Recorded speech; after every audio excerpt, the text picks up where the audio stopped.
आज पंचायतीच्या निवडणुकांचा निकाल लागला, काय चित्र आहे राज्यभर?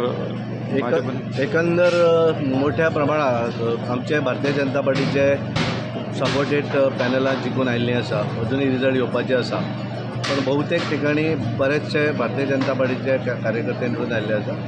थोडे 186 पंचायतीची निवडणूक जाल्या आणि ताच्या भितरले थोडे 1500+ पंच आसा, पण म्हाका दिसता बहुतेक मोर दॅन 800-900 तरी पंच भारतीय जनता पार्टी निवडून येतले.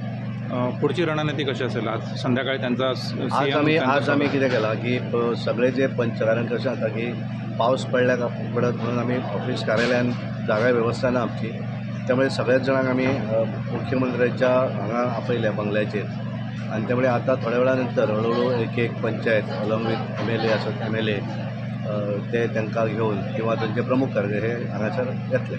म्हणजे मॅक्झिमम पंचायतींवर भाजपचा झेंडा फडकला आहे. फडकता 100%, 100%. विरोधकांना कशा पद्धतीने उत्तर मिळालं असं समजतं?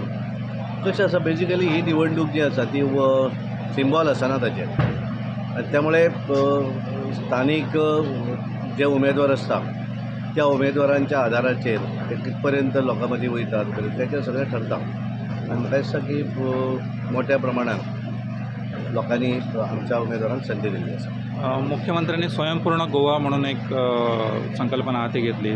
पंचायती तुमच्या ताब्यात आल्या तर कसा त्याला? ॲक्च्युली खरें म्हणत जाल्यार ही जे स्वयंपूर्ण गोवा आणि स्वयंपूर्ण मित्र हो जी संकल्पना आसा ती एक बरी संकल्पना आसा, ताका लागून इलेक्टेड रिप्रेझेंटेटीव जे आसा तांच्यांनी ती लोकां पर्यंत पावोवपाची पूर्णपणे तांच्यांनी मदत करूं जाय लोकांक मेळोवन दिवपाक लागून. आणि जो पंच जो निवडून येता तो जर खरोखर लोकां मदीं जर वचत जाल्यार परत लोक ताका 5 वर्सां परत निवडून दितात, त्यामुळे तांच्यांनी सिरियसली हें काम सगळें वचून करूं जाय. काँग्रेसच्या एका आमदाराचा भाऊसुद्धा पराभूत झाला आहे, कशा पद्धतीने निकाल?